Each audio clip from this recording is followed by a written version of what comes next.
তুমি স্বীকার করলেও মরে যাবা, স্বীকার না করলেও মরে যাবে। চোখ বন্ধ রাখলেও কবরে যাইতে হবে, চোখ খোলা রাখলেও কবরে যাইতে হবে। কি বলেন? রাজপ্রাসাদের মানুষটাও মরে যাবে, কুড়ে ঘরের মানুষটাও মরে যাবে। সুখের খাবার যার মুখে সেও মরে যাবে, ভিক্ষার থালা যার হাতে সেও মরে যাবে। যাবে না?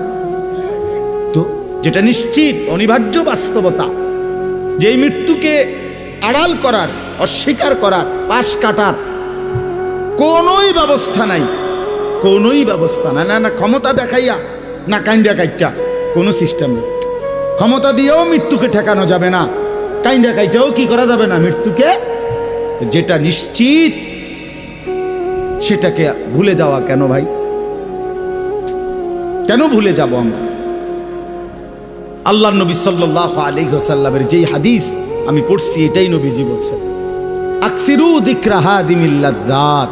আমার উম্মত প্রতিদিন বেশি বেশি ওই জিনিসটাকে স্মরণ করো যেটা তোমার সমস্ত স্বাদ, আহ্লাদ, সমস্ত ব্যস্ততা সবকিছুকে স্তব্ধ করে দিবে। সবকিছু, সেটার নাম মৃত্যু। হাদিসে আছে মৃত্যু সবকিছু বন্ধ করবে। তোমার নাক, তোমার চোখের দৃষ্টি, তোমার কানের শ্রবণ শক্তি, তোমার জবানের উচ্চারণ, তোমার জিহ্বার স্বাদ, তোমার হাতের নড়াচড়া, তোমার ব্যস্ততার এই জিন্দিগি স্তব্ধ করে দিবে। দিবে কিনা বলে? আমি অনেক সময় বলি, আমার প্রায় সময় জানাজা পড়তে গেলে মনে হয়, দেখবেন জানাজার নামাজেও মনে করেন 10:30 বাজে জানাজার টাইম দিছে, 10:30 জানাজা, 10:34 বাজে গেছে, 30-40 বাজে গেছে।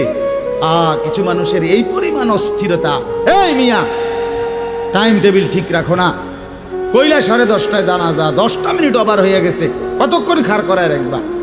মানে উনি ব্যস্ত, ওনার এই 10 মিনিট সময় নাই। আল্লাহর কসম বন্ধু, এই মানুষটাও এরকম ব্যস্তই ছিল।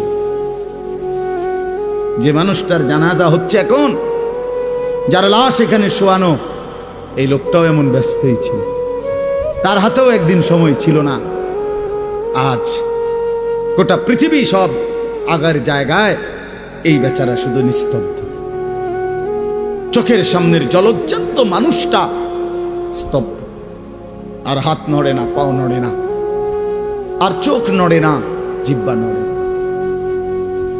এজন্য দুনিয়ার এই ব্যস্ততার ভিতর দিয়ে আমরা যদি মনে করি যে আমি শুধুই দুনিয়া, ভালো মন্দ, লাভ লোকসান, চাওয়া পাওয়া, প্রাপ্তি অপ্রাপ্তি, মনের চাহিদা পূরণ, সবকিছু শুধু দুনিয়া ভাইয়া, বাবা তো আখিরাত কার জন্য? কবর কার জন্য? তাইলে নবীজি সাল্লাল্লাহু আলাইহি সাল্লাম কাকে তাইলে আখিরাত বুঝাইতে চাইছেন? আল্লাহর কোরআন এমন কোন সূরা নাই, কোরআন শরীফের 114টি সূরা, 114টি সূরার এমন কোন সূরা নাই, এমন কোন রুকু নাই কোরআনে যেখানে আখিরাতের কথা, পরকালের কথা আলোচনা নাই। এই পরিমাণ আল্লাহ তাআলা আখিরাত, আখিরাত, পরকাল, পুনরুত্থান, হাসরের মাঠ, এগুলো আল্লাহ তাআলা এতবার বলছেন, অস্বীকার করার, পাশ কাটার কোনো সুযোগ নেই, কোনো সুযোগ নেই। কোরআন শরীফে আছে সূরা মুলকের মধ্যে, জাহান্নামী যখন চিৎকার করবে, জাহান্নামের ফেরেশতারা তখন বলবে, আলাম ইয়াতিকুম নাদির, এই নাফরমান, তোমারে কি কেউ কোনোদিন জাহান্নামের ভয় দেখায় নাই?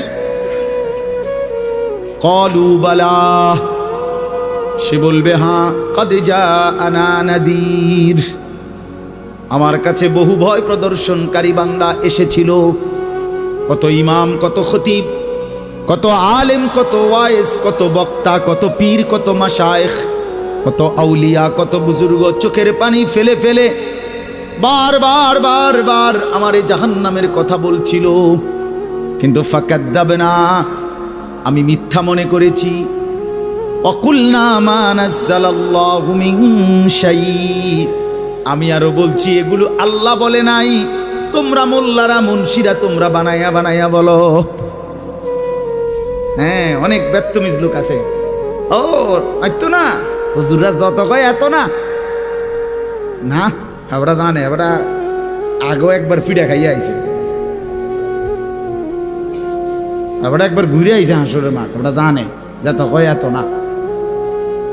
ও কইতে লাগলে সবাই কয়, বাড়াইয়ে কয়, মাইক ফাইলে কে না কয়। এই সমস্ত বিদ্রুপ আলেমদের কথাকে আপনি অবজ্ঞা করিলেন। আসলে তো আলেমদের কথা না, কথা যদি হুজুরের কথা হইতো তাইলে না হয় আপনি ফেলে দিতেন, কিন্তু জবানে না হুজুরের কথা, তো সরাসরি আল্লাহর কথা, তো রাসূলুল্লাহর, আল্লাহর, তো সে কথা প্রত্যাখ্যান করলেন কেন? আপনি আমার কথা, আমার ব্যক্তিগত যদি কথা হয় সেটা ফেলে দেন, কথা বোঝেন নাই। কিন্তু উলামায়ে কেরাম আপনাদেরকে নসিহতের মাধ্যমে নিজের ব্যক্তিগত হুজুরদের কথা বলে না, কথা বলেন না কেন? কার কথা বলে? আল্লাহর কথা বলে, রাসূলুল্লাহ সাল্লাল্লাহু আলাইহি সাল্লামের কথা বলে, তো সেটা বাদ দিলেন কেন? সেটা বাদ দিবেন। আমার ব্যক্তিগত কথা তো আপনাদের ধরতে বলি নাই, আমার ব্যক্তিগত কথা বলি, আপনারা দেখি গ্রহণ করেন কিনা বলেন। মনে করেন আমি কুমিল্লা ক্যান্টনমেন্ট থাকি, ময়নামতি সাহেবের বাজার, আমার মাদ্রাসা বাসা ওইখানে। তা আমি কুমিল্লা ক্যান্টনমেন্টে একটা বড় টাওয়ার আছে, গুমতি টাওয়ার। এই গুমতি টাওয়ারের নিচে আন্ডারগ্রাউন্ডে মুদি দোকান এবং তরি তরকারির দোকান। আমি প্রত্যেক দিন ওইখানে তরি তরকারি এবং মুদি যত মাল, এই যে পেঁয়াজ রসুন আদা তেল এগুলো এবং মাছ তরকারি, এগুলো ওই গুমতি টাওয়ার থেকেই সবসময় কিনি। আপনারাও সবাই নিয়ত করেন ইনশাআল্লাহ এখন থেকে সবাই কুমিল্লা ক্যান্টনমেন্ট গুমতি টাওয়ার থেকেই তরকারি এবং চাল ডাল তেল কিনবেন, বলেন ইনশাআল্লাহ। কথা বলেন না তো, তা আপনি কি বলবেন? কি কি হুজুর আপনি পাগল হইলেন? আমি কিনতাম, আমার আমনের ক্যান্টনমেন্ট আমি কিনতাম যাবো, আমাকে দেশে কি মাছ তরকারির অভাব পড়ছে নি? ঠিক কিনা বলেন না কেন? তাহলে এইটা না আমার ব্যক্তিগত কথা, কথাটা আমার বুঝছেননি? এইটারে তো আপনারে মানতে কই নাই আমি, আমি তো বলি না আপনারে যে আপনি আমার লগে গিয়ে বাজার করেন। তাহলে আপনি যে বললেন হুজুর এরম কয়, হুজুরের সব কথা ধরলে চলন যাইতো না বর্তমান জমানায়। আপনারা তো আমার একটা কথাও ধরতে বলি নাই, আপনাকে বলছি আল্লাহর কথা না ধরতে। আপনাকে তো বলেছি ভাইয়া রাসূলুল্লাহ সাল্লাল্লাহু আলাইহি ওয়াসাল্লামের কথা ধরতেন। আল্লাহর কথা ফিরায় দেয় কেমনে? নবীর কথা ফিরায় দেয় কেমনে? বলেন বাবা, মেহেরবানি করে। এই জন্য বুঝতে শিখেন, বুঝতে শিখেন। তিনটা জিনিস আমাদের মধ্যে লাজেম থাকা চাই। এক হলো তাওহীদ, দুই হলো রিসালাত, তিন হলো আখিরাত। এই তিন জিনিস ভুলে গেলে মুসলমান হয় না। তাওহীদ ভুলে গেলে, অর্থাৎ লা ইলাহা ইল্লাল্লাহ, জীবনের সব ব্যাপারে সব বিষয়ে যা কিছু হচ্ছে আমার জীবনের এই সারা পৃথিবীর কায়নাতের সমস্ত নড়া চড়া প্রত্যেকটা বিন্দু বিসর্গ করছেন শুধুই একজন, তিনি আল্লাহ। তিনি কে? লা ইলাহা ইল্লাল্লাহ, আল্লাহ ছাড়া আর কোনো ইলাহ নাই, দেনেওয়ালা আর কেউ নাই, পালনেওয়ালা আর কেউ নাই। এটা তাওহীদ। আর শাজিমের উপর থেকে সাতবক জমিনের নিচ পর্যন্ত যেটা যেমনে যেভাবে আছে সেটা একজনই পরিচালনা করছেন, তিনি আল্লাহ। এ কথা যত দিলের মধ্যে বসাইতে হবে। দুই নাম্বার রিসালাত। রিসালাত মানে হলো মুহাম্মাদুর রাসূলুল্লাহ সাল্লাল্লাহু আলাইহি সাল্লাম, এই কথা গ্রহণ করা। এই কথা আবার গ্রহণ করার কি?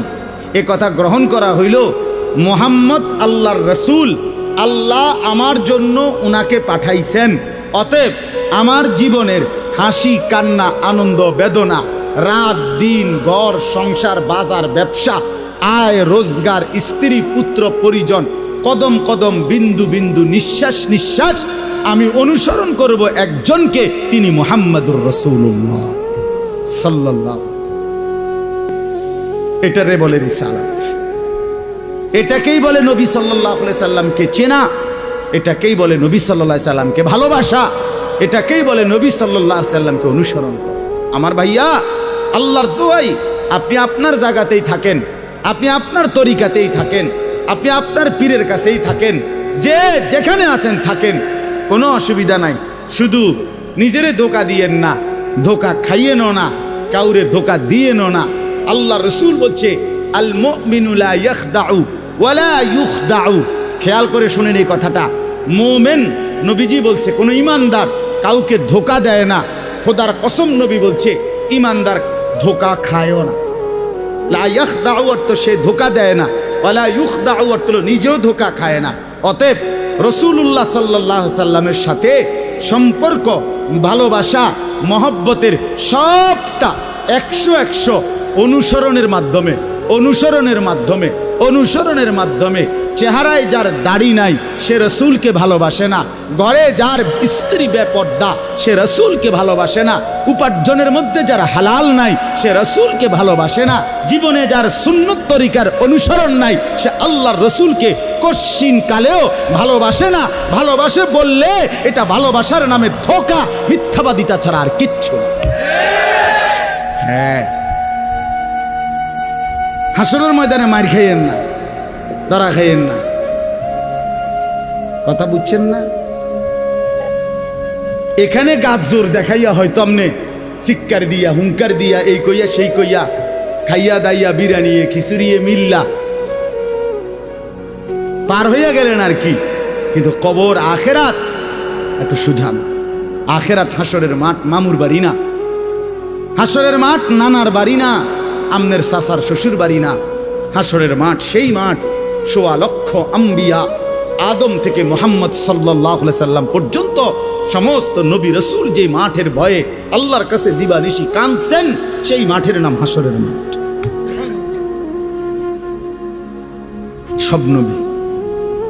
সব নবী আল্লাহর কাছে হাসরের মাঠের ব্যাপারে দোয়া করছে। আমাদের নবী সাল্লাল্লাহু আলাইহি সাল্লাম পর্যন্ত যার কোনো গুনাহ নাই, যিনি নিষ্পাপ, সেই নবীজি পর্যন্ত 5 ওয়াক্ত নামাজের পরে সব আলেমদেরকে জিজ্ঞাসা করেন, নবীজি নিয়মিত 5 ওয়াক্ত নামাজের পরে দোয়া করতেন, আল্লাহুম্মা হাসিবনি হিসাবান ইয়াসীরা। আল্লাহ, হাসরের মাঠে আমার ভয় লাগে, আপনি আমি মুহাম্মদের, আপনার বন্ধুর হাসরের মাঠের হিসাব সহজ করে দিও। নিজের ব্যাপারে বলছে। এই জন্য বাপ রাগ হইয়েন না। 1 নম্বর তাওহীদ, কলিজার ভিতরে ঈমান মজবুত করতে হবে। 2 নম্বরে রিসালাত, জিন্দেগীর মধ্যে রাসূলুল্লাহ সাল্লাল্লাহু আলাইহি সাল্লামের অনুসরণ নিশ্চিত করতে হবে। কেন মেসওয়াক করেন না? আপনি জানেন নবীজি মেসওয়াক করতেন, এই জন্য করেন না। কেন দস্তরখান বিছায়া খানা খান না? আপনি জানেন, শুনছেন যে নবীজি সাল্লাল্লাহু আলাইহি সাল্লাম দস্তরখান বিছায়া সমান জায়গায় খানা খাইতেন, এই জন্য আপনি ইচ্ছা করে এটা বিছান না। কারণ আপনার কলিজার ভিতরে সিদ্ধান্ত, আমি মুহাম্মদুর রাসূলুল্লাহ সাল্লাল্লাহু আলাইহি সাল্লামের বিরোধিতা করব। কেন আপনি দাড়ি কাটেন? কারণ আপনি শুনছেন নবীজি দাড়ি লম্বা করতে বলছে, এই জন্য আপনি এটা বুঝাইলেন। রাসূলুল্লাহ সাল্লাল্লাহু আলাইহি সাল্লাম আপনি কইছেন, আচ্ছা আমরে দেখাম, আপনি জানেন। হ্যাঁ, আপনার বাম পাও দিয়া ঢুকতে বাথরুমে, টয়লেটে মনে থাকে না। কেন মনে থাকে না? আপনি জানেন না এটা নবীজি বলছে। কথা বলেন না, নাকি ওই কাউমি মাদ্রাসার হুজুররা কইছে? কথা বলেন না। মেসওয়াক এটা রাসূলুল্লাহ সাল্লাল্লাহু আলাইহি সাল্লামের সুন্নত না কওমি আলেমদের সুন্নত? কথা বলেন না আপনারা। তো এটা করেন না কেন? কারে ওহাবি বলেন? কারে গালি দেন? কেন গালি দেন? কি বুঝে গালি দিলেন? কেন বললেন? বলেন, কি অপরাধের কারণে আমি রাসূলের দুশমন হব? কেন? আমি মিসওয়াক করি এই অপরাধের কারণে না? কথা বলেন না কেন? আমি দাড়ি রাখছি দেখে এই অপরাধের কারণে? কোন আমার স্ত্রী পর্দানশীল, আমার মেয়ে পর্দা করে, আমার ঘরে টেলিভিশন নাই, আমার রোজগারের মধ্যে আমি হারাম করার চেষ্টা করি না, তো সব ক্ষেত্রে রাসূলুল্লাহ সাল্লাল্লাহু আলাইহি সাল্লামের সুন্নাতের উপরে চলার চেষ্টা করলাম, তো আমি রাসূলের দুশমন কেন হলাম? আমি বুঝাইলাম, আমি বলতে মানে আপনি যে কোনো একজন আলেমে দ্বীনকে আপনি কেন নবীর দুশমন বলবেন? এত বড় জুলুম কেন করেন? এত বড় কেন জুলুম করেন বাবা? চা দোকানে বসে একজন আলেমের বদনাম করলেন, আপনি আন্দাজ করলেন একজন আলেমের ইলমের কদর কত? আমরা কিতাবে স্পষ্ট পড়ছি সারা পৃথিবীর ইমানদারের সমস্ত বন্দিগি আর আল্লাহর রাস্তায় জিহাদ, এই দুইটার পার্থক্য কদ্দুর।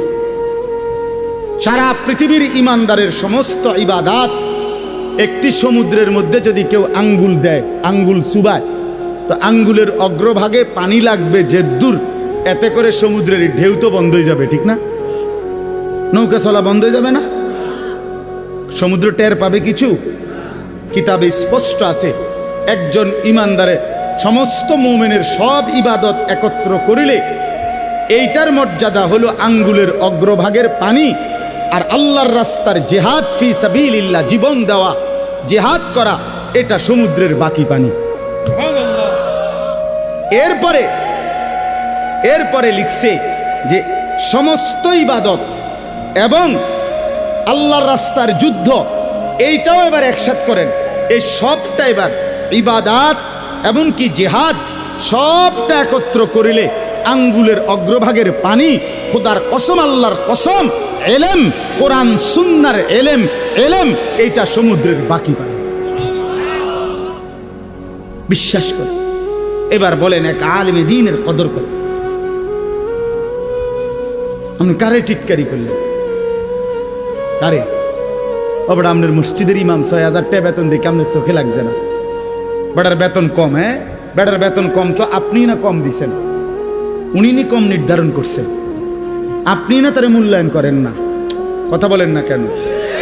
আমাদের সমস্ত একার একটা স্পষ্ট কথা খেয়াল করেন, যদি এক সমস্ত মুসলমানের টার্গেট হইতো যে আমি প্রত্যেক বিষয়ে আল্লাহর কোরআন রসুলের সুন্নাত মোতাবেক চলবো, তাইলে এই পৃথিবীতে মসজিদের ইমামের চাইতে ব্যস্ত জিন্দিগি আর কেউ পালন করার কথা ছিল না। কেন? ওই মহল্লার সমস্ত মানুষের ঈমান, ইসলাম, আখিরাতের সমস্ত দিক নির্দেশনা সারাক্ষণ উনাকে দিতে হইতো, তখন উনার কদরও হইতো অনেক, তখন উনার বেতনও হইতো অনেক, উনার হাদিয়াও হইতো অনেক। কিন্তু আমাদের কলিজার ভিতরে আখিরাত লাগে না মনে হইছে, কোরআন তিলাওয়াত লাগে না, রসুলের সুন্নাত লাগে না, মেয়ের বিয়েটার মধ্যে নবীর সুন্নাত কি এটা জানার দরকার নাই, ছেলের বিয়েটার মধ্যে নবীর সুন্নাত কি এটা জানার দরকার নাই। ওই হদ্দার মাতব্বর মিল্লা তারা ঠিক করছে বিয়েটার মধ্যে চেয়ার হইব ২০০, টেবিল হইব মোট ৩০টা, গেট হইব একটা ৭০,০০০ টাকা দামের গেট, হাইয়েস্ট গাড়ি যাব ৬০টা, প্রত্যেকটার মধ্যে বেড়া বেড়ি মিল্লা বইব ১৪ জন, তো ৫টার মধ্যে ৫, ১৪, ৭০ জন। এরপরে দিয়া গেটে দিব ২,০০০, বাজে খরচ হইল ৩,০০০, এই হইল ৫,০০০। এগুলো হইল হিসাব। আর হুজুরে আইয়া কয়ে গেছে রবিবারে মাইয়াগার বিয়া, দুপুরে দুগা ভাত খাইয়ে যাই। বুঝেন নাই? কিন্তু যদি সে জানতো যে রাসূলুল্লাহ সাল্লাল্লাহু আলাইহি সাল্লামের 4টা মেয়ে নবী বিয়ে দিছেন, আমি সেভাবে রাসূলের মেয়ে যেভাবে বিয়ে দিছেন আমি আমার কন্যাকে সেভাবে বিয়ে দেব, তাইলে তো ইমাম সাহেবের কাছেই উনি আগে আসতো, ঠিক কিনা বল? আলেমের কাছেই আগে আসতো। কিন্তু ওই যে ওনার তো এটা দরকার নেই। কি আপনার বাড়িতে 3 দিন ধরে ডেক সেট বাজে, হ্যাঁ হুজুর আসলে কিতা করবো, শরম দিয়ে না, ফুলাইনে আউশ করছে, ফুলাইনে শখ করছে। হায় রে আল্লাহ, হায় মুসলমান, এইভাবে রাসূলুল্লাহ সাল্লাল্লাহু আলাইহি সাল্লামের হুকুমকে, সুন্নাতকে গলা টিপে হত্যা করলেন। নবীজি নিজে বলছে না, আপনারা কতবার শুনছেন, নবীজি বলছে বিয়ে আমি রাসূলের সুন্নাত, বলছি কিনা বলেন? আবার বলেন বলছি কিনা? তাহলে যার সুন্নাত তার মতো হইতে হবে না? তো রাসূলুল্লাহ সাল্লাল্লাহু আলাইহি সাল্লামের সুন্নাত বিয়ে, তো বিয়ে নবীজি সাল্লাল্লাহু আলাইহি সাল্লাম বিয়ের মধ্যে গায়ে হলুদ, ডেক সেট, এই লম্বা গেট আর গাড়ির মধ্যে ফুল, এই সব। আমি অনেক সময় অনেকের জিজ্ঞাসা করছি যে ভাই বিয়ে কার, বিয়ে কার? কইছে ওনার।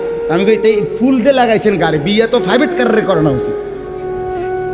বেকুব যদি পুরা তার সিরা হয়, এই মাতাল হওয়ার কারণে একমাত্র তার সিরা দেখা প্রাইভেট কারের মধ্যে কি লাগাইছে। কিরে বেটা বিয়ে হইলো এইতের, ফুল লাগাইলো কোথায়? প্রাইভেট কারে। পাগল কারে কয়? এই পাগলের বাতরাম দেখে। বলেন আপনারা চাচা, আপনারা বলেন, এটা বিবেক নি কথা। কি বিয়ে করে এতে ফুল লাগায় প্রাইভেট কারের, বলদ নি আমনে? এর থেকে বড় বলদ আর কি? আস্তাগফিরুল্লাহ, কি পরিমাণ বোকা আমরা। 10,000 টাকা কোথায় লাগাইলেন?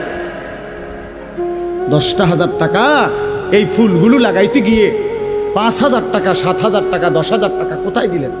10,000 টাকা পেলে একজন এতিম সন্তান 1 বছর পড়ালেখা করতে পারত।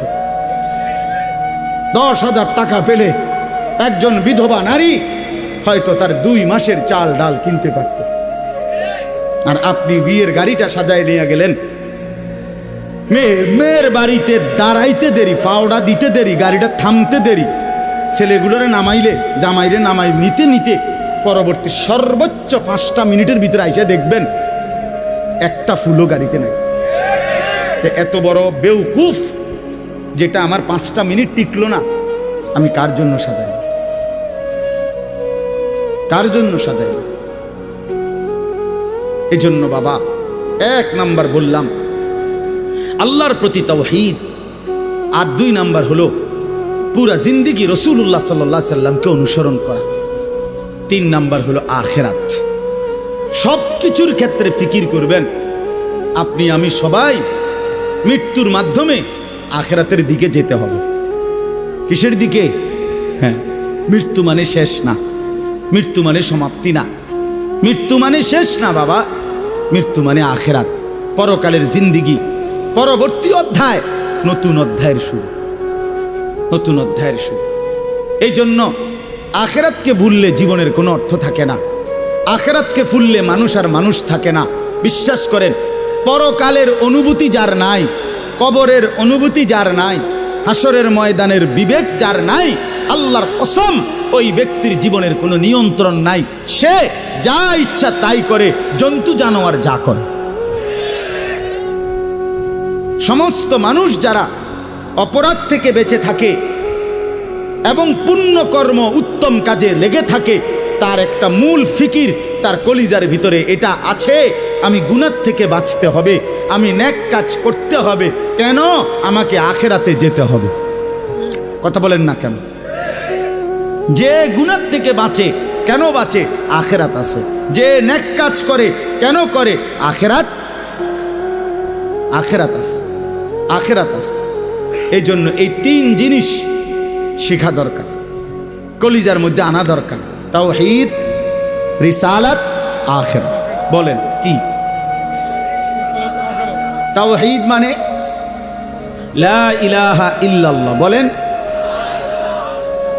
রিসালাত মানে মুহাম্মাদুর রাসূলুল্লাহ, আর আখিরাত মানে পরকাল। এখন আসেন শেষ অংশে। আখিরাতের এই পুরা আখিরাতের পরকালের জিন্দেগিটার উদ্বোধন, শুরু মৃত্যু। মৃত্যুর মাধ্যমেই শুরু হয়। এই আমি শুধু যে আয়াতটুকু পড়ছি আপনাদেরকে শুধু তর্জমা শুনাই। আল্লাহ তাআলা বলেন, দুনিয়ার জীবনে, এই অল্প একটু, আর দুনিয়ার জীবনে যেই মানুষটা আল্লাহর নাফরমানি, অবাধ্যতা, রাসূলের বিরোধিতা, কোরআন সুন্নাহর বিরোধিতা, আল্লাহর হুকুমের বিরোধিতা করে কাফের, মুশরিক, বেঈমান, নাফরমান, পাপী হয়ে জিন্দেগিটা কাটাইছে, আল্লাহ তাআলা বলেন তার আখিরাত যে কঠিন হবে এটার প্রথম প্রমাণ হলো তার মৃত্যুর মুখে গিয়া আজরাইল মালাকুল মউত যখন আসবে, আল্লাহর কসম আল্লাহ বলেন তার মৃত্যুর যন্ত্রণাটা হবে অত্যন্ত ভয়ানক। এটা দিয়েই শুরু হবে। সে মালাকুল মউত আজরাইলকে দেখেই আর তার রুহু কবচ দেখেই সে বুঝে ফেলবে তার পরবর্তী স্টেজ বড় বিপজ্জনক, তার সামনের জিন্দেগি বড় বিপজ্জনক। আল্লাহ তাআলা বলেন সমস্ত নাফরমান ব্যক্তির জান কবজের মুহূর্তটা খুব বেশি যন্ত্রণাদায়ক, খুব বেশি যন্ত্রণাদায়ক, খুব বেশি।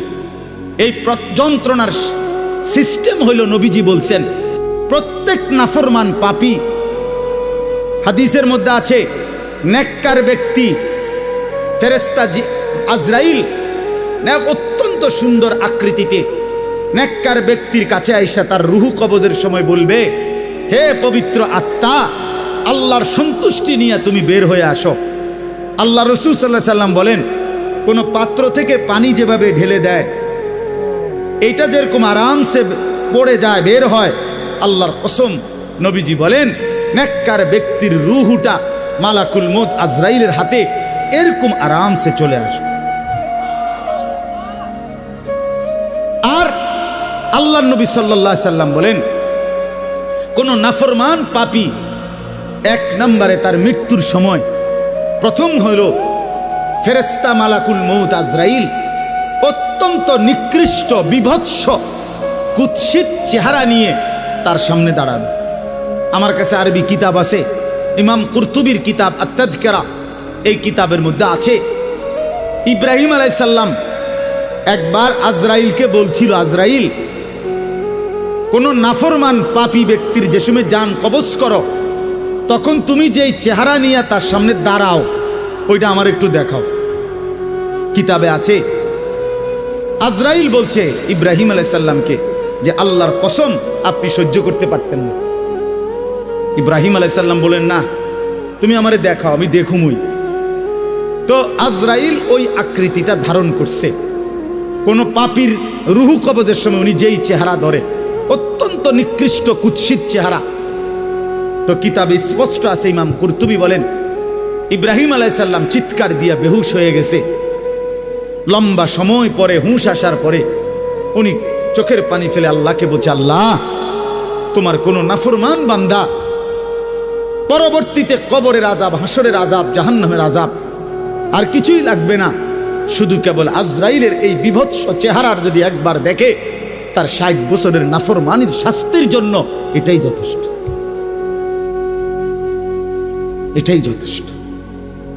আল্লাহ নবী সাল্লাল্লাহু আলাইহি সাল্লাম বলছেন, কোরআনে আল্লাহ বলছেন এই মালাকুল মউত আজরাইল যখন কোন পাপী নাফরমানের জান কবজ করতে আসবে তে প্রথম এই কলিজাটার ভেতর থেকে যে রূহ আছে, এই কলজার ভিতরে কলবের ভিতরে যে রূহ, এই রূহটা ধরে টান মারবে যখন, একটা টানে কলিজাটা ছিঁড়া, রূহটা ছিঁড়া এই কণ্ঠনালী পর্যন্ত চলে আসবে। কাল্লা ইযা বালাগাতিত তারাকিয়া, কাল্লা ইযা বালাগাতিত তারাকিয়া।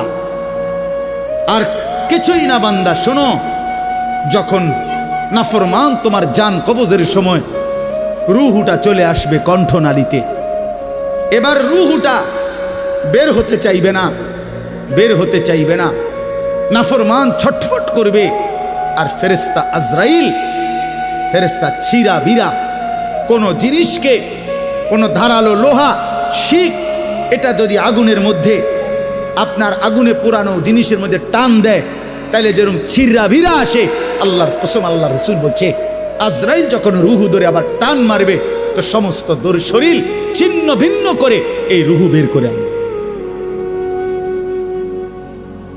ওয়াকিলা মান রাক, আল্লাহ বলে আশপাশের মানুষগুলো তখন বলবে ওই লোকের ছটফটানি দেখা, হায় তাকে বাঁচাবার জন্য কোনো ওজা ডাকো, বৈদ্য ডাকো, ডাক্তার ডাকো, কবিরাজ ডাকো, কে আছো তাকে চিকিৎসা করবে, ডাকো না, আনো না, অত ভীষণ ছটফট করছে। আল্লাহ বলেন যান্না আন্নাহুল ফিরাক, কিন্তু ওই নাফরমান বুঝে ফেলবে আজ আর তাকে কেউ ফিরাইতে পারবে না, তাকে দুনিয়া থেকে বিচ্ছিন্ন হতেই হবে, তাকে চলে যেতেই হবে। বন্ধু আমার, বাপ আমার, একটা জরুরি কথা আপনারা বয়স্ক লোকেদেরকে বলি। রাসূলুল্লাহ সাল্লাল্লাহু আলাইহি সাল্লাম বলেছেন, আমার এই কথাটা খেয়াল করেন, নবীজি বলছেন ইন্নাল্লাহা ইয়াকবালু তাওবাতাল আবদ মা লাম ইউগাররির। বান্দা যখন আজরাইলকে দেখে তখন তার রুহে, তার শরীরের মধ্যে আরে গড়গড়া শুরু হয়, মৃত্যুর গড়গড়া শুরু হয়। আল্লাহ রাসূল বলছেন তখন আর আল্লাহ তাআলা কারো কোনো তওবা কবুল করে, তওবা কবুল করে। ওয়ালাইসাতিত তাওবাতু লিল্লাযিনা ইয়ামালুনা আস-সাইয়্যাত হাত্তা ইযা জাআ আহাদাহুমুল মাউত ক্বালা ইন্নী তুবতুল আন। আল্লাহ বলেন যে মৃত্যু পর্যন্ত নাফরমানি করে গেছে, যখন মৃত্যুর মুখে আজরাইল আসছে এখন বলতেছে আল্লাহ আমি তওবা করলাম। আল্লাহ বলেন ওয়ালাইসাতিত তাওবা, এমন তওবা আমি আল্লাহ গ্রহণ করব না। আমরা অনেক সময় 90 বছরের বুড়া, 70 বছরের বুড়া মিয়া একদম লম্বা হইয়া সোজা হইয়া গেছে, এবার দম টাইনতে আছে লম্বা কইরা, এই সময়ে গিয়া 200 টাকা হাদিয়া দিয়া হুজুর আনছে, হুজুর তোবাটা ফরাইয়া দেন, আব্বারে ব্যস্তটা বুঝ করে দেন, ধরেন এই 200 টাকা। কি তওবা করাবে হুজুর? হুজুর এখন ওনার কোনো এহসাস অনুভূতি আছে? কথা বলেন না কেন? উনি জানে কিছু কি বলতেছে, কি তওবা করাইলেন? কিসের তওবা? কিসের তওবা এটা? কিসের তওবা? গুনাহ করলেন আপনি, আপনার ফরামু বুঝি আমি? হ্যাঁ, আপনার গুনাহ আপনি না জানেন। এই জন্য আল্লাহ কোরআনে বলছেন, ওয়াল্লাযীনা ইযা ফাআলু ফাহিশাতান আও যালামু আনফুসাহুম যাকারুল্লাহ। আল্লাহ বলে, বান্দা শোনো, জীবনভর যদি গুনাহ করো, নাফরমানি করো, জুলুম করো, নাফরমানি করো, কিন্তু আমার যেই বান্দা গুনাহ করবে অথবা নাফরমানি, অশ্লীলতা, বেহায়াপনা করে, আল্লাহ বলেন যদি সাথে সাথে আমি আল্লাহকে মনে করে, অতঃপর ফাস্তাগফারু লিযুনুবিহিম, আমি আল্লাহর কাছে নিজের গুনাহের জন্য মাফ চায়, ওয়া মান ইয়াগফিরুয যুনুবা ইল্লাল্লাহ, বুঝে শুনে দিল থেকে বলে আল্লাহ আপনি মাফ না করলে মাফ করবে কে? ওয়ালাম ইউসিররু আলা মা ফাআলু ওয়া হুম ইয়ালামুন, আর আল্লাহকে বলে আল্লাহ এই গুনাহ আমি ছেড়ে দিলাম, ওয়া হুম ইয়ালামুন, জেনে বুঝে এমন নাফরমানি আর করব না, মাফ করে দেন। খোদার কসম আল্লাহ বলেন, বুঝে শুনে আমার বান্দা যদি গুনাহ ছেড়ে দিয়ে আর করবে না, ওয়াদা দিয়ে আমি আল্লাহর কাছে চোখের পানি ফেলে মাফ চায়, এবার গুনাহ যদি আসমান পরিমাণও হয়, আমি আল্লাহ ওয়াদা করলাম বিনিময়ে পুরা মাগফিরাত দিয়ে দেব। উলাইকা জাযাউহুম মাগফিরাতুম মির রাব্বিহিম, পুরা মাফ। যে শর্ত হইল বান্দা আর করবা না, ওয়াদা দিতে হবে, গুনাহগুলো ছেড়ে দিতে হবে। আমনের কলজার ভিতরে হইল আমনে কোনো সুদের টিয়া ছাড়তেন না, আমনে কোনো বিড়িখানা ছাড়তেন না, আমনে কোনো সাদওয়ানের টেলিভিশন সাউন্ড বন্ধ করতেন না, আমনে হুজুরের লগে যে ডোলেন আস্তাগফিরুল্লাহ রাব্বি, আমনে কীর্তন লরেন, আমনের পকেটে দে বিড়ি, আমনের লেগে দে সাদওয়ানে টেলিভিশন লইয়া বইয়া রয়েছে দোকানদার, আমনে লরেন কীর্তন, কি এর তওবা করেন কার কাছে? আল্লাহ বুঝে না? কথা বলে না? হ্যাঁ, আল্লাহ জানে না? এটারই নি কয় তওবা। টেলিভিশনের দিকে চাইয়া চাইয়া কর তোবা তোবা তোবা তোবা। আহারে কিতারে বাবা রে, দেশটার মধ্যে কি শুরু হইল? আপনি যেটি চাইতে আছেন এটি শুরু হয়েছে। আস্তাগফিরুল্লাহ, আস্তাগফির। এজন্য বাবা জওয়ান হন, বৃদ্ধ হন, গুনাহ ছাড়তে হবে এখন। কখন বলেন? ওই বাবা বলেন না কখন? এখন এখন এখন, আজ। গুনাহ করলেন যখন, ছাড়বেন তখন। দিল, দিমাগ, আকল, হুঁশ আছে যখন, এটা মনে রাখে। আল্লাহ তাআলা বলেন, ওয়াযান্না আন্নাহুল ফিরাক, আশপাশের লোকজন তো ডাক্তার কবিরাজ লইয়া ডাকাডাকি করছে, কিন্তু সে বুঝে ফেলছে তাকে দুনিয়া থেকে আলাদা হবে, আর থাকতে পারবে না। ওয়ালতাফাতিস সাকু বিসাক, আল্লাহ তাআলা বলেন ভয়ে আর আতঙ্কে নাফরমান পাপী জান কবজের সময় তার দুইটা পাও মিলাইবার মতো ক্ষমতাও আর তার থাকবে না। পায়ের দুইটা গোসা, গোড়ালি, এইটা পর্যন্ত কদ্দুর লাগানো অথবা সরানো এই ক্ষমতাটাও থাকবে না। এতটা ভয়ে আতঙ্কে পাও নিয়ে পড়ে থাকবে যে পায়ের গোসা, গোড়ালিটা পর্যন্ত নাড়াইতে পারবে। ইলা রব্বিকা ইয়াউমা ইদিনিল মাসাক, আর এই অবস্থাতেই তাকে আল্লাহ তাআলার কাছে পৌঁছতে হবে। কার কাছে বলেন না? এবার দেখেন এই কথাটা ছেলেরা তোমরা শোনো, শুধু চাচারাও শোনেন, নওজোয়ান তোমরাও শোনো। 4টা আয়াতে কোরআনুল কারীমে আল্লাহ বলছেন, মোট 4 জায়গায়, যে আল্লাহ বলছেন মৃত্যুর যন্ত্রণা নাফরমানের অত্যন্ত কঠিন। এই জান কবজের সময় একেবারে সব ছিঁড়া লাবে। তো এইটা আল্লাহ বলছেন মৃত্যুর যন্ত্রণা সবচেয়ে বেশি কঠিন, যে মৃত্যুর রুহু কবজের এটা কার হবে, কার জান কবজের সময় যন্ত্রণা হবে কঠিন। আল্লাহ বলছেন ফালা সাদ্দাকা ওয়ালা ইলা রব্বিকা ইয়াউমা ইদিনিল মাসাক ফালা সাদ্দাকা ওয়ালা সাল্লা। কেন মৃত্যু যন্ত্রণা হচ্ছে, কেন তার রুহুটা ছিঁড়াবিরা নিতেছে? আল্লাহ বলেন কারণ হলো আমার এই নাফরমান বান্দা এক নম্বরে আমি আল্লাহর কথায় বিশ্বাস করে নাই, দুই নম্বরে ওয়ালা সাল্লা 5 ওয়াক্ত নামাজ আদায় করে। এই জন্য আমি আল্লাহর কসম দিয়ে হাত জোড় করে বলি, ভাইয়া আমার, বন্ধু আমার, ছেলেরা আমার, তোমরা যারা নামাজ পড়ো না, আল্লাহর কসম কবর, হাসর, আখিরাত, মিজান তো কষ্ট হবেই, মৃত্যুর মুখে তোমাদের রুহু কবজের সময়ও ভীষণ কষ্ট হবে, কষ্ট পাইবা, খুব বেশি দিন না। ফালা সাদ্দাকা ওয়ালা সাল্লা ওয়ালাকিন কাযাবা ওয়া তাওয়াল্লা। আল্লাহ বলেন বরং সে আমার কথা মিথ্যা মনে করেছে, আর আমি আল্লাহর হুকুম থেকে মুখ ফিরাই নিছি। আমি ডাকি এদিকে, সে যায় ওইদিকে।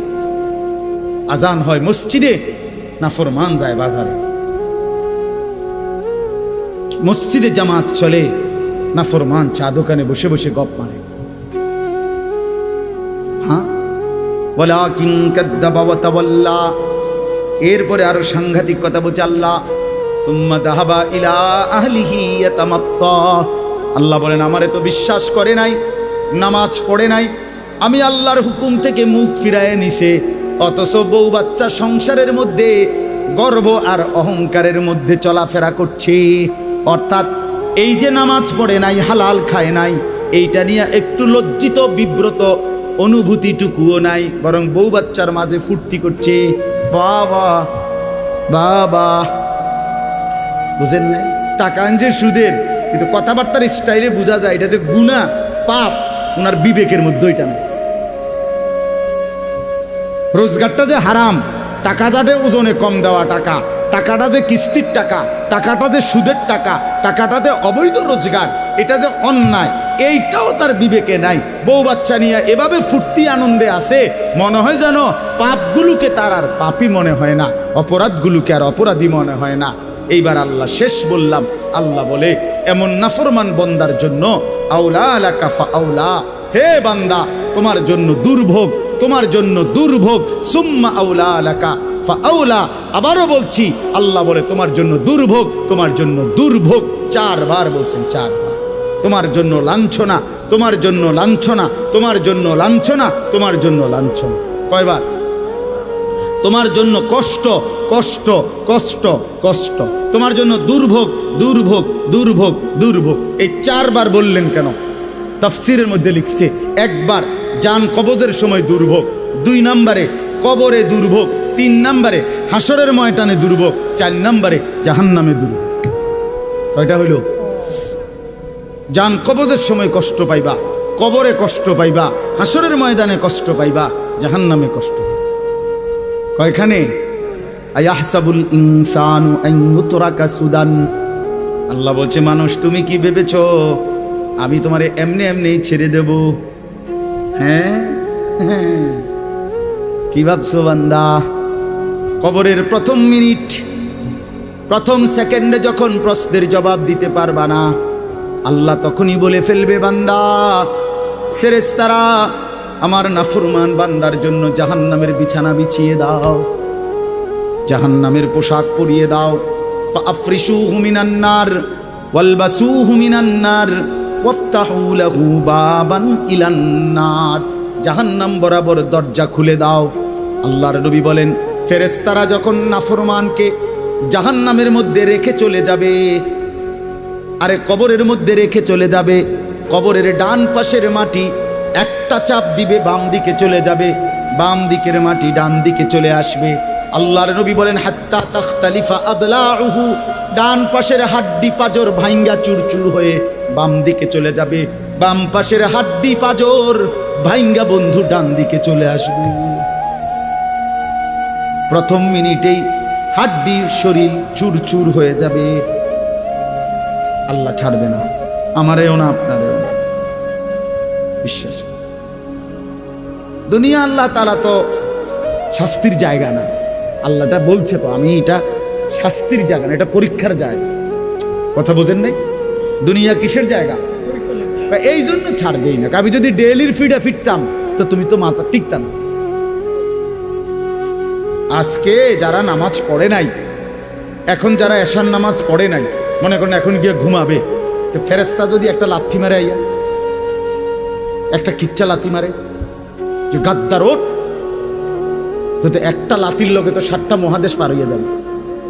যদি একটা টানা চটকনা দেয় ঘাটটা বাড়াইয়া, কি হবে তখন?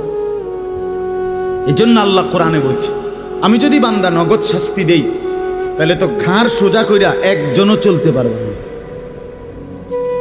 আমি তো জমিনটাকে, পৃথিবীতে আমি আল্লাহ শাস্তির জন্য না, এটা বিচারের জায়গা না, এটা আমলের জায়গা, বিচারের জায়গা আলাদা। মালিকি ইয়াউমিদ্দিন।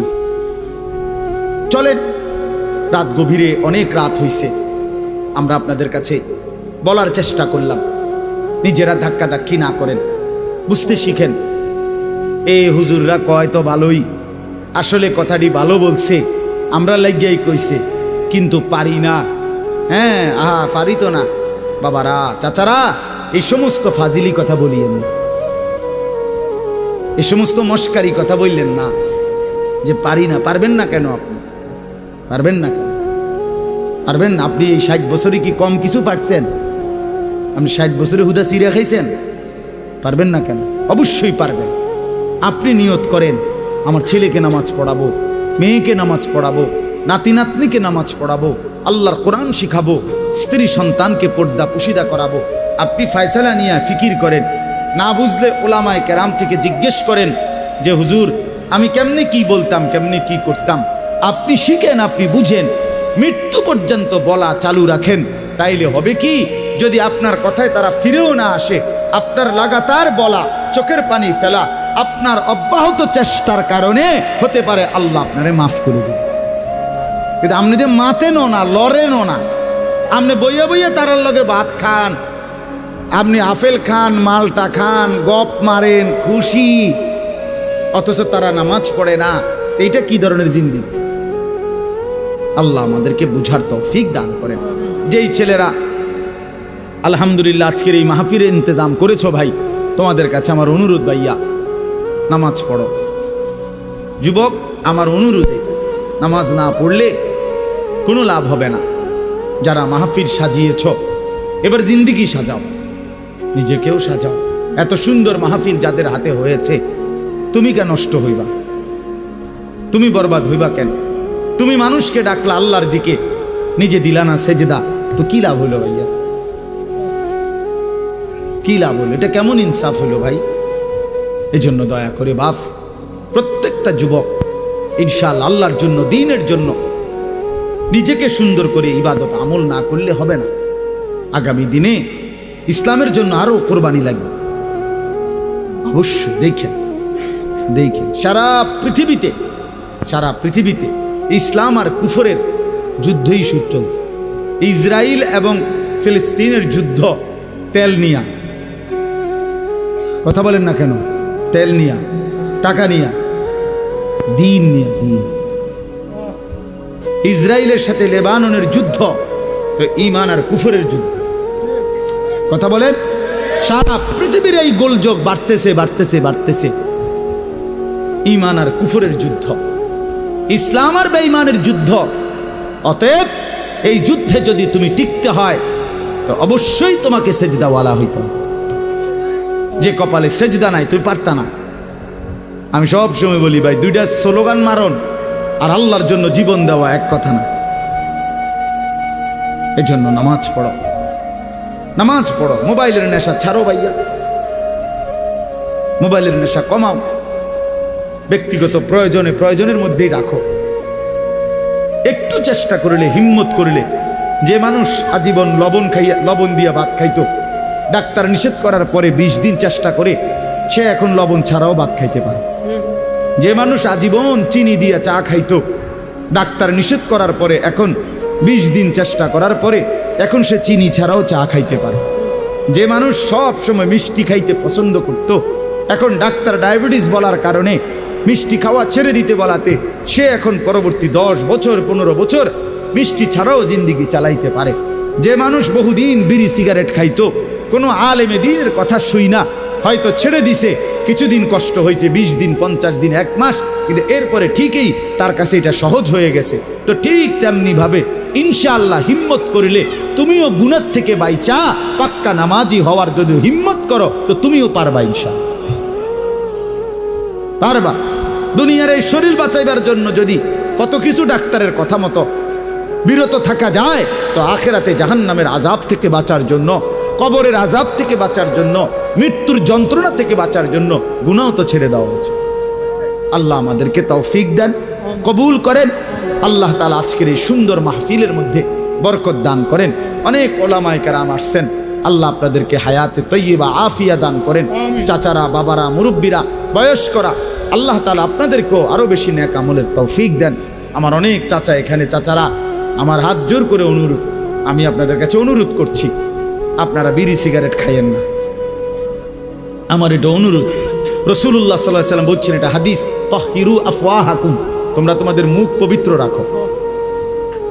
বিশ্বাস করো, নবী সাল্লাল্লাহু আলাইহি ওয়াসাল্লাম জীবনে কোনোদিন কাঁচা পেঁয়াজ রসুনের গন্ধটাও পছন্দ করতেন না, কষ্ট হইতো নবীর।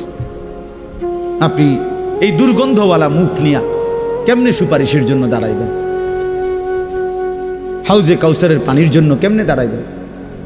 নবী যদি জিজ্ঞেস করে, উম্মত মৃত্যুর দিন পর্যন্ত, শেষ পর্যন্ত বিড়ি সিগারেট আগুনের মধ্যেই ছিল, তখন বলে, এই জন্য অনুরোধ করলাম, বিড়ি সিগারেটের বদভ্যাস ছেড়ে দেন, চা দোকানের আড্ডা ছেড়ে দেন, টেলিভিশনে নাচ গান দেখা ছেড়ে দেন। যুবক ভাই, তোমরা নামাজ পড়ো, চরিত্রবান থাকো। পর্দার আড়ালের মা বোন যারা, তাদেরকে বলছি, আপনারা আপনাদের পর্দা, সতীত্ব, ইজ্জতের হেফাজত করেন। যে নারীর পর্দা নাই, যে নারীর সতীত্বের কদর নাই, যে নারীর মধ্যে হায়া লজ্জা নাই, পর্দার গুরুত্ব নাই, বিশ্বাস করেন, বিশ্বাস করেন, ওইটা কোনো বেটিও না, বেটির জাতন, এটা প্লাস্টিক। আসলে এটা প্লাস্টিক। হ্যাঁ, নারী বলে থাকে যার সত্তার ভিতরে নিজেকে আড়ালে রাখা, নিজেকে লুকিয়ে রাখা, পর্দায় রাখা, এইটা যার মধ্যে সৃষ্টিগতভাবে আছে সর্বদা, তারই নারী বলে। নারী বেহায়া, বেপর্দা, এটা কোনো বেডিয়ে না, বেডিয়ে না। এটা নারী কেমনে বেপর্দা হয়? নারী তো নারী।